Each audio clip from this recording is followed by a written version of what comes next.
We begin with new audio MSNBC has obtained from the authors of the upcoming book, This Will Not Pass: Trump, Biden, and the Battle for America's Future. In the audio, House Minority Leader Kevin McCarthy is speaking to his fellow Republicans in the days after the insurrection. And he makes a bombshell claim. Let me be very clear to all of you, and I've been very clear to the president. He bears responsibilities for his words and actions. No ifs, ands, or buts. I asked him personally today, does he hold responsibility for what happened? Does he feel bad about what happened? He told me he does have some responsibility for what happened. And he needs to acknowledge that. You just heard the House's top Republican admit that Donald Trump not only bears responsibility for inciting the insurrection, but that the former president has said so himself. McCarthy continued to double down on that. I know this is not fun. I know this is not great. I know this is very tough. But what I want to do, especially through here, is I don't want to rush things. I want everybody to have all the information needed. I've had it with this guy. What he did is unacceptable. Nobody can defend that, and nobody should defend it.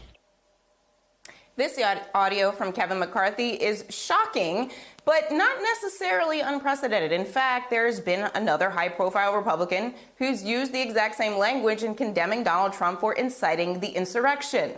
That Republican is Republican Liz Cheney, who's been vilified by the Republican Party for seeking to hold Donald Trump accountable.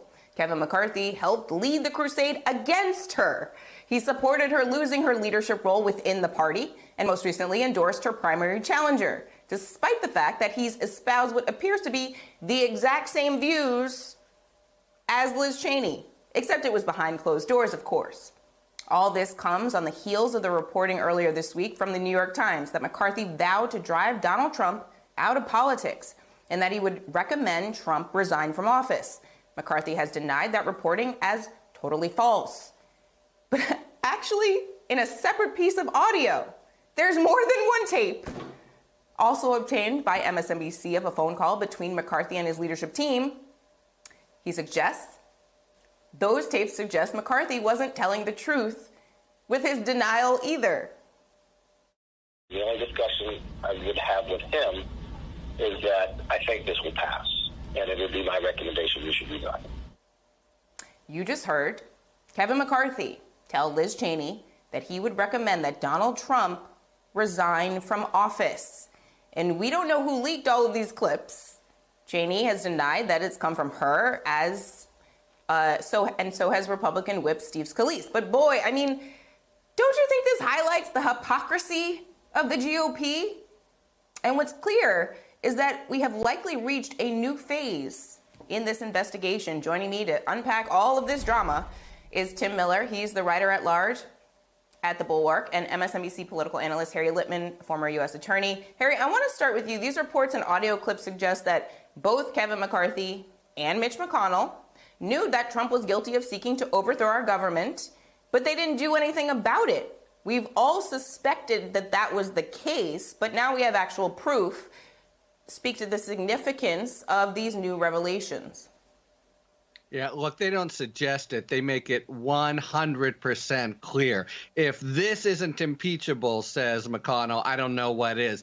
He did this and another little detail of McCarthy. He's scared when he talks to Trump that Trump is going to ask for a pardon deal with Pence. He knows that he's got criminal liability. Look, we are used to politicians kind of shading the truth, being a little cynical, whatever. McCarthy here, it's a tsunami of ambition swamping everything. What could be more serious than knowing that the commander-in-chief has committed impeachable offenses and very serious crimes, and he's now calling it, let me get this right, a manufactured political intrigue? That is such a breathtaking dereliction of duty to play this as not even serious and try to deny it. It's really deeply corrupt. I like that you use the word corrupt there, but Tim, one of the other words that literally earlier today, and I don't want to say like Alexa, because it'll wake everybody's Alexa up at home, but literally I was like, Alexa, what's the definition of fraud? And here it is: wrongful deception intended to result in financial or personal gain. Explain to me how that's not what Kevin McCarthy did here. He came out and criticized Liz Cheney. He took away her leadership position, and he thought the exact same thing she did and said so on all of the tapes we have heard so far. How is it not fraud? It is. I mean, it might not be the legal definition, but it's fraudulent. It's also cowardly. It's craven, and it's the example of a man who has completely gotten rid of any consideration of what is the right thing to do or what is the wrong thing to do. He's set that aside completely in favor of his political career and his desire to be the Speaker of the House. And this is the thing: the stark contrast between him and Liz Cheney on this private phone call in the week after January 6th, they completely agree. And Mitch McConnell is also in these leaks from this book by Jonathan Martin and Alex Burns saying the same thing. Mitch McConnell and Kevin McCarthy, had they done what Liz Cheney did, we wouldn't be here right now. Donald Trump would have been impeached, convicted, and prevented from running for office again. We could have been rid of this guy if Kevin McCarthy and Mitch McConnell had shown just an ounce of the courage or integrity that they tried to present themselves as having when they're having private conversations with people like Liz Cheney, who actually follow up on the things that they say and they believe. So look, Kevin McCarthy said in this video that Trump bears responsibility. I don't think that he understands what the definition of responsibility is. Responsibility means accountability. Responsibility means that you have to deal with the consequences of your actions. McCarthy refused to do that in the hopes that he gets the speakership next year, and it might work out, but it's going to work out in the most, embarrassing and toadying way possible. We recently talked to him about how Mitch McConnell was asked about whether or not he had a red line that he would not be willing to cross. Yeah. And a lot of people acted like his answer was vague. And I heard his answer is very clear. He said, no, as long as it means I can win an election, there is no red line that I will deem important or relevant for me not to cross. I will cross it. Don't you feel, now that we know what all of these folks were saying behind the scenes, that backs up that answer? There isn't a red line he's willing to cross. He will defend the actions of Donald Trump, even though he said the opposite thing in the past on tape. He will defend, or at least Kevin McCarthy is on tape at this point. He will defend those actions as long as it allows him to win the next election.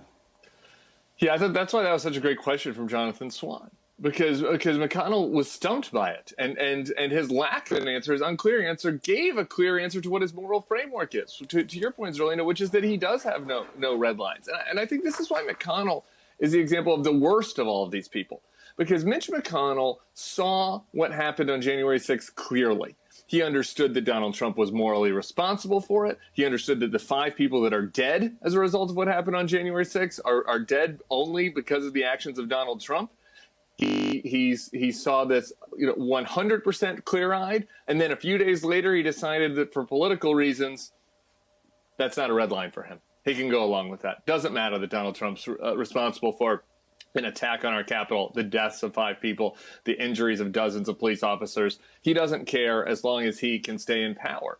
I wrote about this at the time for The Bulwark. I think that makes what Mitch McConnell has done in a lot of ways even worse with some of the toadying Trumpers who actually like what happened on January 6th, because he understands the consequences and just does not care. And I think that Jonathan Swan really exposed him on that during their interview. And Harry, let's dive into the legal ramifications of these new revelations. How do they impact the investigation into what happened on January 6th, whether it be what the committee is doing, or now that we know the DOJ is doing something, what the DOJ is doing? Right. So let's start with the DOJ. Look, this is McCarthy saying an admission, as the lawyers would call it.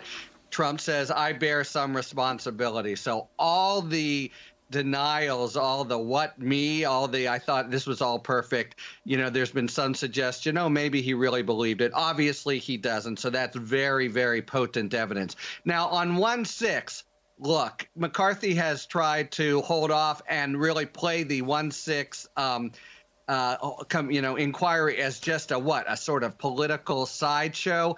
We are now talking about his understanding that impeachable offenses and federal crimes may have been committed. He is completely irresponsible. If he doesn't come forward now, he doesn't have to be subpoenaed and just explain that part of it. He doesn't even have to be himself attacked, but he really, really, really, really owes it to the American people to just answer the questions. What did he mean? Why did he now back away? That's just got to be part of the evidentiary record, and I don't see how he can hold to the view of who you're going to believe, me or the audio tape. He's clearly said it, and it's just incumbent on him to explain and stop pretending that this isn't a grave matter. Tim Miller and Harry Litman, thank you so much, both of you, for being here and starting us off. Please stay safe.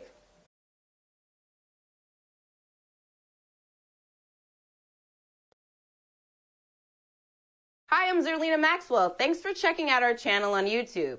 You can see more from Zerlina by clicking any of the videos on this screen, and make sure you subscribe below to stay up to date on the day's biggest stories. Thanks for watching.